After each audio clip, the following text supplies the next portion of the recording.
What's up guys? Welcome back to another Monster Hunter video. In today's video we're going to be hunting the Anjanath using our Survivalist rule set. Essentially what I'm doing is I'm hunting a high rank Anjanath with no equipment, so no armor, no charms, no decorations, no mantles, only my weapon. And the weapon is also a level rarity 5 weapon or below. So essentially what I'm doing right now is I'm running around grabbing some parashrooms and I'm gonna be getting some sleep herbs. Combining these two items make it so that you can make trank bombs and you can use these to capture monsters. So essentially what I'm doing really is I'm preparing for the fight because I'm also going into these fights with no items. So I'm not bringing any items onto the quest, but any items that I find in the map itself I can use. So I'm just grabbing a couple of little things to prepare because, you know, Anjanath is probably going to kill me in one hit. So if I don't die, I want to be able to heal. So I pick up a footprint here just to try to look for him, and I see that they're leading me back where I came from, so I went back there. And I see the Anjanath. And I decided to be cheeky here, and I hide in the grass. I wish that we got more moments like this where we could actually, hide and, run away from the monster, just like they showed in the pre-alpha footage for Monster Hunter World. I thought that was really awesome. I mean, you can still do it, but really nobody does. So I'm going in for the attack. If you guys don't know, it's difficult to break Anjanath's feet, but once you do, they become a weak spot where you can actually do damage to. So I'm going to be trying to attack and focus on the feet for a little bit during the fight. And he hits me once here, and I almost die in one hit, and I know what exactly I'm in for. Right now, I think I have anywhere between 1 and 31 defense, depending on what I ate for. So my cat uses a trap here, or I think it paralyzes. I'm not sure. I don't think it was a trap. It was just a paralyze. So I'm, going in with some attacks. He gets out of the paralysis, so I'm like, oh my gosh, I'm not supposed to be in his face anymore. So I start kind of giving him some space and dodging his attacks, but I don't want to be a little bit too defensive, so I'm still gonna go on the offense. I'm not gonna heal here because honestly I just started the match and I almost got killed, so I'm just gonna go for broke. If I do it, I do it. If I don't, then I'll try to heal. So now I'm just picking my moment here, trying to get a decent opportunity to attack. I get a nice little hit here. Anjanath is not too bad. If you keep moving around, as long as you're not moving in a straight path, you should be fine. Otherwise, he can hit or kill you really quickly as long as you're either standing still or trying to move in a straight line. So I get a nice KO here, and I'm going for the face now. This is big damage time because when you down the monster, you're not going to focus on try to break their legs. You're going to try to do as much damage as you can. So now I'm just doing my best to avoid him, and I'm going to go for the legs again. So I think I get a nice knockout here. Yeah, so when Anjanath's face is red and he's spewing out fire, if you hit him in the face enough, he'll actually go down where you knock him out and he drops a shiny. The cool thing is there's a few different monsters that follows the same oh, my cat trapped him. That was great, as he was trying to run away. So I decided to get a couple extra hits in while he's trapped. But what you guys want to if you guys didn't know, one thing that you can do is if the Anjanath as well as monster like the Glavenus or even Deviljho, when Glavenus and Anjanaths are their faces on fire, you can actually stun them. That's an opportunity for you to drop them by hitting them in the face enough times. That's why monsters like Anjanath and Glavinus are actually really weak to, you know, guys that can focus on the face. So if you're, you know, using a hammer, or if you're using something like a gun or a bow, then it's a lot easier for you to stop them from attacking. I got a nice luck, a little luck here when Anjanath tries to swipe me with his tail, and somehow it misses and I just get a wind effect. So now I'm just trying to do a little bit more damage to the legs to see if I can break at least one of them. Because if you break it, it becomes a weak spot and then you get extra damage. And he also drops down, so that's really cool. So now I get a nice little mount and he's gonna go down. So I'm attacking him, and I think he gets paralyzed here by my cat, which is amazing. So I get, you know, a little bit more free hits.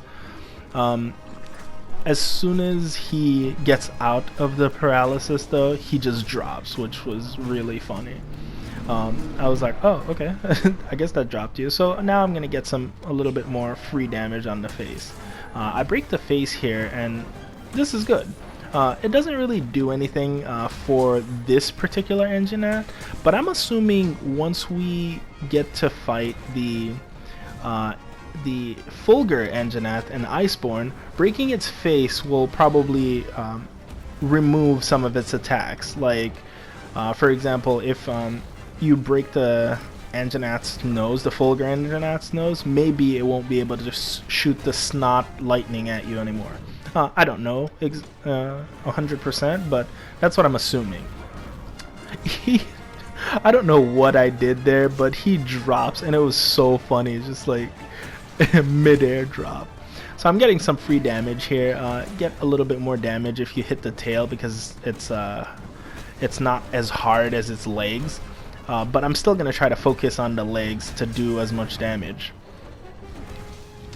So all those little hits with the leg really hurts. So now he's on fire again. I meant to see if I could try to get another sliding attack, but then he leaves the area. So I'm like, okay, no problem. Let's go ahead and sharpen. I picked up some bomb pods that he dropped, so I know he's taking some good damage. So now we're gonna go to the next area and see how he does. Now I am really curious how the Fulgur Anjanath's fight changes from this. I know you don't want to stay at his feet too much compared to this guy, because the Fulgur Anjanath has that one move where he, you know, draws in the lightning and hits it on the floor all around him, and I think that thing does a lot of damage. So I definitely want to be careful for that. I was surprised when I got hit by that tiny little fire that it didn't do much more damage than that. I was assuming that that thing was gonna kill me in like one hit, just from, you know, the little fire that spews out of his mouth, but somehow it didn't. There's also something that I figured out. If you're not wearing any armor, the Valhazak doesn't do a lot of damage to you with its area of effect attack. Something to try out. I'm not sure exactly why that is, but you don't take a lot of effluvium damage when you're fighting Valhazak naked. So I have a video that's gonna be coming up showing that. I think it's pretty cool. So, you know, something that maybe I don't think a lot of people know about.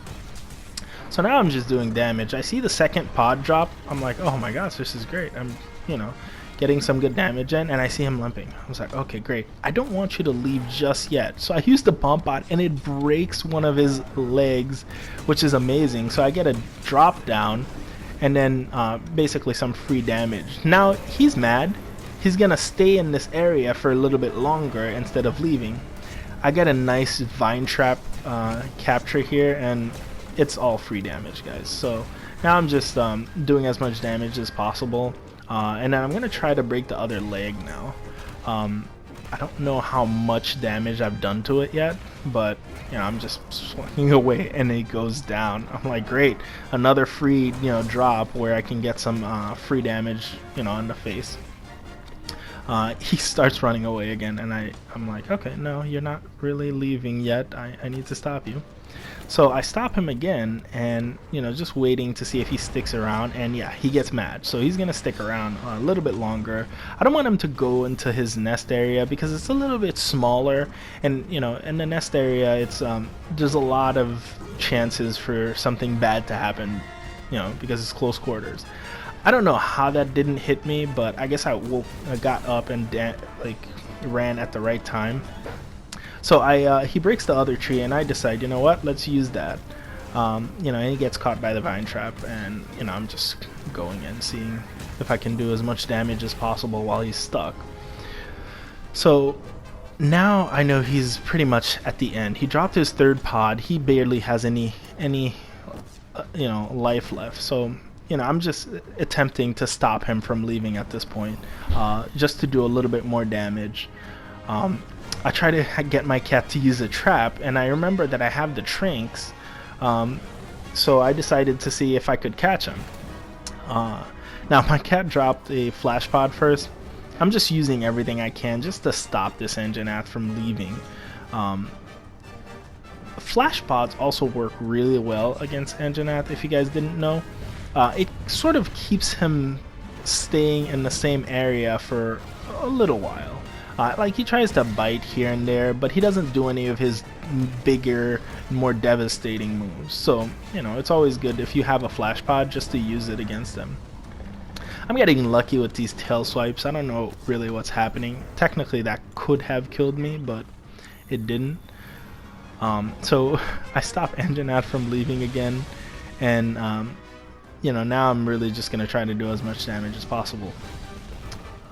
Now, I'm trying to get my cat to use a trap, and he does. He uses a trap, but it's in a corner somewhere. So I don't, there's no way the Anjanath's gonna get caught by it. I see it by that tree over there. So I'm trying to bait him into going there, but I also don't want to be in his face while he's doing certain attacks. Trying to do a little bit more damage to that opening, that weak spot that we created on its legs. And now he decides to run again. I don't have anything to stop him this time, so I'm just gonna see if I can outrun him.